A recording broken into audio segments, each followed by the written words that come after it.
जय हिंद दोस्तों, मैं किशन आप सबका स्वागत करता हूं। दोस्तों, आखिरकार तुर्की का एक बड़ा सच सामने आया है। हमने उसी दिन इस चीज को कवर किया था जब तुर्की ने अपना जहाज कराची पोर्ट पर भेजा था, लेकिन अब तुर्की के ड्रोन्स का इस्तेमाल पाकिस्तान ने भारत के खिलाफ किया है। और ये तुर्की वही है जिसे हम मानवीय सहायता पहुंचाते हैं जब यहाँ भूकंप आया था और इनके लोगों की मदद करते हैं। अब तुर्की के ड्रोन्स का इस्तेमाल किया जाना इस बात की गवाही देता है कि पाकिस्तान को कितना सपोर्ट दे रहा है तुर्की, और ये बात ऑफिशियली कंफर्म हो गई है। और रक्षा मंत्रालय ने इस बारे में साफ तौर पर बोल दिया है कि तुर्की के ड्रोन्स का इस्तेमाल किया गया था। आप ये वीडियो देख सकते हैं जिसमें कि वो बता रहे हैं कि तुर्की के ड्रोन्स का इस्तेमाल इन्होंने हमारे खिलाफ किया। अंतर्राष्ट्रीय सीमा और नियंत्रण रेखा पर लेह से लेकर सरक्रीक तक 36 स्थानों पर 300 से 400 लगभग ड्रोनों का इस्तेमाल घुसपैठ का प्रयास करने के लिए किया गया। भारतीय सशस्त्र बलों ने काइनेटिक्स व नॉन काइनेटिक साधनों का उपयोग करके इनमें से कई ड्रोन्स को मार गिराया। इतने बड़े पैमाने पर हवाई घुसपैठों का संभावित उद्देश्य वायु रक्षा प्रणालियों का परीक्षण करना और खुफिया जानकारी इकट्ठा करना था। ड्रोन के मलबे की फोरेंसिक जांच की जा रही है। प्रारंभिक रिपोर्ट्स से पता चलता है कि वे तुर्की के असीस गार्ड सोंगर ड्रोन्स हैं। इसके उपरांत रात में पाकिस्तान के एक सशस्त्र यूएवी ने भटिंडा सैन्य स्टेशन को निशाना बनाने की कोशिश भी की, जिसे पकड़ा गया और उसे निष्क्रिय कर दिया गया। पाकिस्तान ने जिस तुर्की के ड्रोन का इस्तेमाल किया है वो एक्सलाइन M3 मैक्स है। ये कमर्शियल ड्रोन है जिसे कि आप आम ड्रोन्स में कन्वर्ट कर सकते हो। और पाकिस्तान ने भारत के खिलाफ 400 ऐसे ड्रोन्स लॉन्च किए थे। बाकायदा इन्होंने सियाचिन लद्दाख से लेकर कच्छ गुजरात तक 36 स्थानों पर ये 300 से 400 ड्रोन भेजे थे। हालांकि हमारी एयर डिफेंस गन्स ने इनमें से 50 को खत्म कर दिया, जबकि 20 को सॉफ्ट किल के माध्यम से नीचे गिराया गया। इसके अलावा दोस्तों, पाकिस्तान की एक और पोल खुलती है कि इन्होंने कल रात भारत के 4 जगहों पर हमला भी किया था। बाकायदा भारत ने भी दोस्तों पाकिस्तान के 4 एयर डिफेंस वाली जो साइट्स हैं वहां पर आर्म ड्रोन्स लॉन्च किए, जिनमें से इनका एक और एयर डिफेंस सिस्टम खत्म हो गया। पाकिस्तान ने जम्मू कश्मीर के तंगधार, उरी, पुंछ, मेंढर, राजौरी, अखनूर और उधमपुर में भारी कैलिबर आर्टिलरी गन और सशस्त्र ड्रोन्स का उपयोग करके नियंत्रण रेखा के पार गोलीबारी भी की, जिसके परिणाम स्वरूप भारतीय सेना के कुछ जवान हताहत हुए और घायल हुए। भारतीय जवाबी कार्रवाई में पाकिस्तानी सेना को भी बड़ा नुकसान पहुंचाया गया।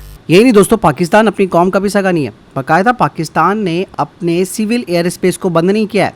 मतलब साफ था कि भारत को उकसाना कि भारत उनके ऊपर ड्रोन अटैक कर दे या उनके ऊपर मिसाइल्स अटैक कर दे और फिर ये सिंपैथी गेन कर ले। पंजाब सेक्टर में हाई एयर डिफेंस अलर्ट स्थिति के दौरान एप्लीकेशन फ्लाइट रडार 24 का डेटा दिखाया गया है। जैसा कि आप देख रहे हैं यहाँ पर भारतीय पक्ष का हवाई क्षेत्र घोषित बंद के कारण नागरिक हवाई यातायात से पूरी तरह से रहित है। कराची और लाहौर के बीच के हवाई अड्डे मार्ग पर नागरिक एयरलाइंस उड़ान भर रही है। हाई अलर्ट किया गया है विमान फ्लाइनेस एविएशन का एयरबस 320, जैसा कि आप यहाँ देख रहे हैं, जो कि शाम को 5:50 बजे दमम से शुरू हुआ और रात को 9:10 बजे लाहौर में उतरा। ये सारा डिटेल्स आप यहाँ देख रहे हैं। ये डिटेल्स यहाँ लिखा हुआ है। Can you see this?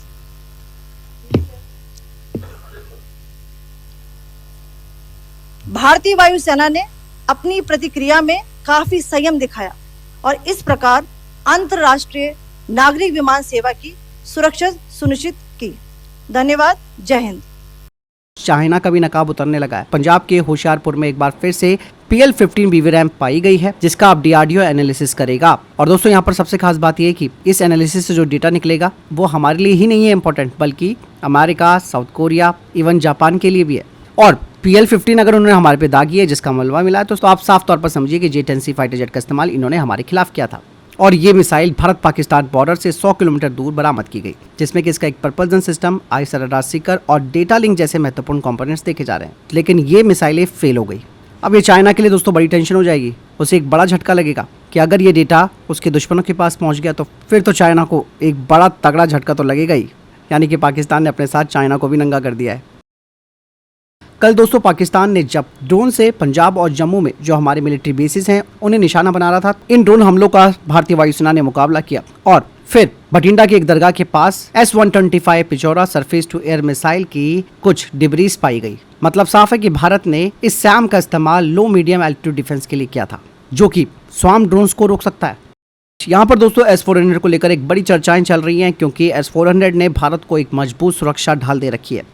इसीलिए भारत ने S-400 सुदर्शन के लिए कुछ सोच समझकर इसे पाकिस्तानी एयरफोर्स के खिलाफ इस्तेमाल किया। मतलब साफ है कि भारत ने पाकिस्तानी एयरफोर्स के खिलाफ ना तो ड्रोन और ना ही मल्टी लॉन्च रॉकेट सिस्टम का इस्तेमाल किया। बात साफ थी कि S-400 केवल और केवल दुश्मनों के हाई वैल्यू वाले टारगेट्स जैसे कि उनका J-10C, F-16 का मुकाबला कर सके, और इसने किया भी। और इसका रडार दोस्तों पंजाब और जम्मू के ऊपर पाकिस्तानी एयरफोर्स के अभियानों को रोकता है और उन्हें लंबी दूरी से ही खत्म करने की क्षमता रखता है। जब पाकिस्तान की PL-15E मिसाइल के मलबे पाए गए तब पता चलता है कि इन इंपॉर्टेंट खतरों का मुकाबला S-400 के महंगे इंटरसेप्टरों के द्वारा किया गया। वहीं दूसरी तरफ दोस्तों इंडियन एयरफोर्स की तरफ से कहा गया है कि ऑपरेशन सिंदूर में उनका कोई पायलट नहीं खोया है और भारत ने पाकिस्तान के अंदर 9 आतंकी शिविरों को निशाना बनाया, जिसमें कि Rafale, Su-30 MKI, Mirage 2000 fighter jet का इस्तेमाल किया था और बाकायदा भारत ने ब्रह्मोस और स्कैल्प क्रूज मिसाइलों का भी इस्तेमाल किया। यहाँ पर इंडियन एयरफोर्स ने यह बात जरूर की है कि ये मिशन सफल रहा, पायलट भी सुरक्षित रहे। लेकिन जब 5 फाइटर जेट्स खोने की बात पूछी गई तब भारतीय वायुसेना ने इसके बारे में कुछ नहीं बोला, क्योंकि कई चीजें दोस्तों ऐसी होती है जो पब्लिक डोमेन में नहीं आती हैं। और सबसे बड़ी बात यह है कि हम कोई चीज़ छिपाते नहीं है। अगर हमें कोई नुकसान हुआ होता तो हम डेफिनेटली उसका ऑफिशियल स्टेटमेंट लेके आते। भारतीय वायुसेना शुरू से ये करती आई है, चाहे हमारे फाइटर जेट्स दुर्घटनाग्रस्त हुए हों या फिर कोई टेक्निकल प्रॉब्लम आई हो। वहीं भारतीय नौसेना काफ़ी अलर्ट मोड पर है। अब भारतीय नौसेना ने कराची पोर्ट से मात्र 600 समुद्री मील दूरी पर उन्होंने अपनी डिप्लॉयमेंट की है, जिसमें कि राजपूत क्लास के डिस्ट्रॉयर, तलवार क्लास के फ्रिगेट्स, कोलकाता क्लास के डिस्ट्रॉयर्स और INS विक्रमादित्य शामिल है, जिन्हें कि खास तौर पर पाकिस्तानी नौसेना के आक्रमण का मुकाबला करने के लिए डिप्लॉय किया गया है। ऐसे में भारत के पास ऐसे हथियार हैं, खास करके ब्रह्मोस की अगर बात करें तो वो जहां पर डिप्लॉय है हमारी नौसेना, वहीं से कराची के नौसैनिक अड्डे और उनके व्यापारिक बुनियादी ढांचे को खत्म कर सकती है। हालांकि भारत ने कोई हमला नहीं किया है, जैसे कल हमारी मीडिया चिल्ला रही थी। वैसे भी दोस्तों पाकिस्तान की नौसेना छोटी सी है, ये क्या लड़ेंगे हमारे साथ, और अगर ये लड़ने की कोशिश करते हैं तो इन्हें पता है कि बस ये एक बार भारत पर हमला करें। भारत तो चाहता है कि एक बार ये कुछ करने की कोशिश करे, उसके बाद कराची पोर्ट और उसके आसपास का सारा एरिया खत्म कर दिया जाएगा। वहीं भारतीय नौसेना को स्वदेशी रूप से डिजाइन किया गया 8 anti submarine warfare shallow watercraft की सीरीज में पहला अरनाला सौंपा गया है। आपको बता दें कि इसे GRC कोलकाता ने स्वदेशी रूप से डिजाइन और निर्मित किया है और इस प्रोजेक्ट में मिसर्स L&T शिपयार्ड ने GRC के साथ पब्लिक प्राइवेट पार्टनरशिप भी की है। वहीं भारतीय सेना ने ऑपरेशन सिंदूर के दौरान पाकिस्तान में आतंकवादी ढांचे को निशाना बनाने के लिए बेंगलुरु निर्मित स्काई स्ट्राइकर आत्मघाती ड्रोन डिप्लॉय किए थे। बता दें कि अल्फा डिजाइन और इजराइल के एल्बिट सिस्टम के द्वारा विकसित ये लॉइटरिंग म्यूनिशन, इनकी रेंज 100 किलोमीटर है। ये 5 से 10 किलोग्राम का वॉरहेड ले जा सकते हैं और ये स्टेल्थी भी हैं और कम ऊंचाई पर सटीक हमले करने के लिए ये साइलेंट इलेक्ट्रिक प्रपल्सन का इस्तेमाल करते हैं। स्काई स्ट्राइकर को एक अनमैन्ड एरियल सिस्टम के रूप में कैटेगराइज किया गया है, जो कि मिसाइल की तरह हमला करता है और ये सिचुएशनल अवेयरनेस भी बढ़ाता है और सेना की सर्वाइवलिटी को भी बढ़ाता है। वहीं दूसरी तरफ पाकिस्तान के साथ बढ़ते हुए तनाव को देखते हुए भारतीय वायुसेना के फाइटर जेट्स की बेड़े को तैयार रखने के लिए अब HAL को हाई अलर्ट पर रखा गया। HAL ने अब अनिवार्य रूप से ओवरटाइम और अतिरिक्त शिफ्ट शुरू की है, जिससे कि कर्मचारी 24 घंटे काम कर सके और तेजी से मरम्मत कर सके। इंडियन एयरफोर्स की चौथी पंक्ति के रूप में HAL को जाना जाता है और HAL अपने नासिक और बेंगलुरु फैसिलिटी में Su-30, मिग, मिराज और जागवार जैसे विमानों का रखरखाव करती है। वहीं दोस्तों कुछ खबरें आ रही हैं कि भारतीय सैम सिस्टम ने 2 पाकिस्तानी JF-17 और एक J-10CE को मार गिराया है, जिसमें कि पाकिस्तान के 2 पायलटों की मौत हो गई है। हालांकि ये खबर काफ़ी तेजी से वायरल हो रही है, ऑफिशियल स्टेटमेंट आना बाकी है। इवन एक पायलट को पकड़े जाने की खबर को लेकर भी हम श्योर नहीं है। हम कहते हैं कि जब तक ऑफिशियल स्टेटमेंट नहीं आएगा तब तक हम इस बात पर यकीन नहीं कर सकते हैं। वहीं पुंछ सेक्टर में पाकिस्तान निर्दोष नागरिकों पर एक लक्षित हमले कर रहा है। देख सकते हैं कि किस तरीके की तस्वीरें वहां से सामने आ रही हैं। वहीं भारतीय सेना ने जम्मू कश्मीर में नियंत्रण रेखा के पास पाकिस्तानी सैन्य चौकियों और उनके जो प्रमुख बुनियादी ढांचे हैं उन पर हमला किया, जबकि पाकिस्तान तो जानबूझकर हमारे नागरिकों को निशाना बना रहा है। इस बार दोस्तों इंडियन एयरफोर्स ने पाकिस्तानी ड्रोन्स को खत्म करने के लिए अपने स्वदेशी समर एयर डिफेंस सिस्टम का इस्तेमाल किया। इंडियन एयरफोर्स का समर यानी कि surface to air missile for a short retaliation, ये अब एक प्रूवन प्लेटफॉर्म है, यानी कि आप इसे समझिए कि बैटल प्रूवन प्लेटफॉर्म है। और हाल ही में समर 1 सैम सिस्टम के द्वारा दागी गई जो R-73AM है, उसके मलबे दिखे जो कि इस बात की पुष्टि करते हैं कि इसका इस्तेमाल भारत ने इनके खिलाफ किया।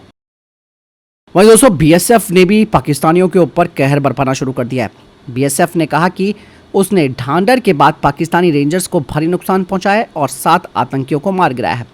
ये स्पेशल रिपोर्ट देखिए जो कि लेफ्टिनेंट कर्नल उमंग कोहली जी ने कवर की है। कल मैंने आपसे बात की थी ओल्ड कठुआ सांभा रोड के ऊपर टेररिस्ट्स के अटैक की।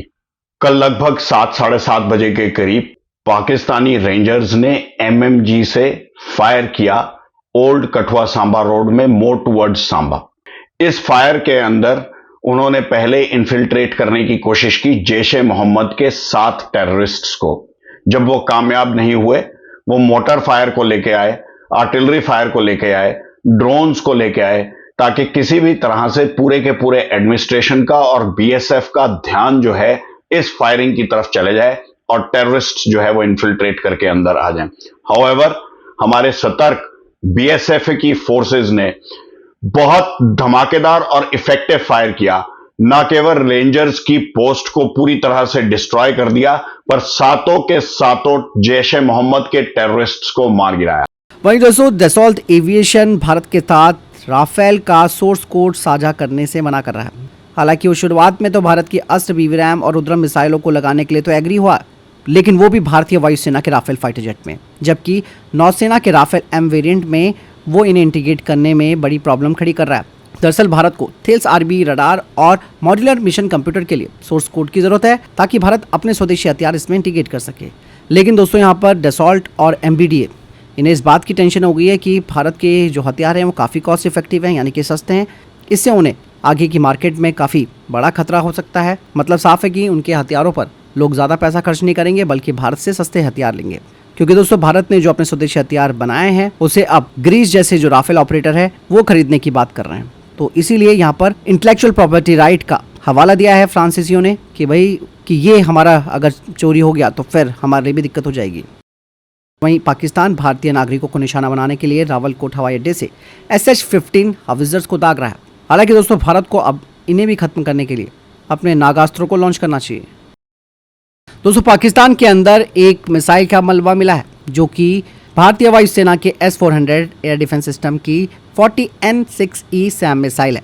हालांकि दोस्तों ये जो मलबा है उसकी हम 100% पुष्टि नहीं करते हैं, लेकिन दोस्तों इतना कह सकते हैं कि भारत ने पाकिस्तानी हवाई क्षेत्र के अंदर पाकिस्तानी फाइटर जेट्स को घेरने के लिए इनका इस्तेमाल किया था। 40N6 का इस्तेमाल पाकिस्तान के हाई वैल्यू वाले टारगेट्स के खिलाफ किया गया था। वहीं भारत सरकार ने सभी सोशल मीडिया चैनलों, डिजिटल प्लेटफॉर्म और सुरक्षा बलों की आवाजाही की लाइव कवरेज या फिर रियल टाइम की रिपोर्टिंग करने से बचने को कहा है। ऐसी संवेदनशील जानकारी हमारे सिक्योरिटी, हमारी ऑपरेशनल इफेक्टिवनेस को खतरे में डाल सकती है और जीवन को भी। वहीं दोस्तों भारत सरकार ने अब सेना प्रमुखों को टेरिटोरियल आर्मी के प्रत्येक अधिकारी और प्रत्येक नामांकित व्यक्ति को आवश्यक सुरक्षा प्रदान करने या फिर नियमित सेना का समर्थन या फिर पूरक करने के उद्देश्य से शामिल होने के लिए बुलाने का आग्रह किया है। मतलब साफ है कि दोस्तों जंग लंबी चलेगी और हमें हर तरीके से ऑप्शंस पर विचार करना होगा। और आपको बता दें कि ये जो डिप्लॉयमेंट है टेरिटोरियल आर्मी के लोगों की, उन्हें नॉर्दर्न, वेस्टर्न और ईस्टर्न कमांड में डिप्लॉय किया जाएगा और इन्हें हमारी जो एक्टिवेटेड 14 इन्फेंट्री बटालियंस हैं उनमें एक्टिव किया जाएगा। वहीं दोस्तों NSA अजीत डोभाल जी को लेकर एक बड़ी बात आ रही है। पाकिस्तानियों ने उनका एक फेक अकाउंट बनाया है फेसबुक पर, लेकिन ये अकाउंट दोस्तों आधिकारिक नहीं है क्योंकि अजीत डोभाल जो कि NSA हैं वो सोशल मीडिया पर एक्टिव नहीं है। इसीलिए आप उनकी फर्जी प्रोफाइल से ना जुड़े और हमारे साथ कनेक्टेड रहें क्योंकि हम आपको एक्चुअल न्यूज़ दिखाते हैं। दोस्तों ऑपरेशन सिंदूर से एक बात तो साफ हो जाती है कि भारत ने चाइनीज सिस्टम्स के ऊपर अपनी बढ़त बना ली है, क्योंकि चाइना के जो भी एयर डिफेंस सिस्टम थे वो खत्म किए गए। इसके अलावा दोस्तों साप के आवाक्स को भारत ने खत्म किया। मतलब साफ है दोस्तों, इस वक्त दुनिया भर की नज़रें यहाँ पर भारत पाकिस्तान की जंग को लेकर नहीं बल्कि हथियारों का प्रॉपर इस्तेमाल किए जाने को लेकर है। चाइना दुनिया भर के देशों में अपना हथियार बेचना चाहता है, नो डाउट, लेकिन आपको मैं बता दूं कि जिस तरीके से इनके हथियार फुस हो रहे हैं उससे दोस्तों भारत को यहाँ पर एक बड़ा मार्केट मिल सकता है। और इवन मैंने आपको बताया भी था कि भारत को अब अपने हथियारों को यहाँ पर प्रूवन करना होगा, जैसे कि अपनी रुद्रम मिसाइलें, अपनी अस्त्र मिसाइलें, इसके अलावा जो हमारा तेजस फाइटर जेट है, बहुत सारी चीज़ें। क्योंकि युद्ध के मैदान में अगर आपने अपने आप को कॉम्बैट प्रूवन कर दिया तो फिर तो फिर झटके से आपको एक्सपोर्ट डील मिलने लगेगी। इवन भारत को यहाँ पर LCH प्रचंड का इस्तेमाल करना चाहिए। जो हमारे नए प्लेटफॉर्म है इस्तेमाल करना पड़ेगा, क्योंकि तभी आप एक्सपोर्ट कर सकते हो। चाइना के हथियार बिकते इसलिए क्योंकि वो दिखने में अच्छे लगते हैं और सस्ते भी होते हैं, और यही वजह है कि कई देश चाइना के चक्कर में बेवकूफ़ बन गए। दोस्तों, अब भारत ने ये विचार बना लिया कि अगर आज रात फिर पाकिस्तानियों ने कुछ हमला करने की कोशिश की तो भारत एक बड़ा जवाब दे देगा इनको। मतलब साफ है कि पिनाका और ब्रह्मोस मिसाइलें एक के बाद एक दागी जाएंगी इनके अंदर तक। तो फिलहाल ये थे अभी तक के टॉप डिफेंस अपडेट। वीडियो के सामने कोई प्रश्न जवाब है, आपको कोई सवाल है, कमेंट सेक्शन में लिखकर जरूर पूछ सकते हैं। वीडियो को लाइक और शेयर जरूर कीजिएगा। जय हिंद, वंदे मातरम।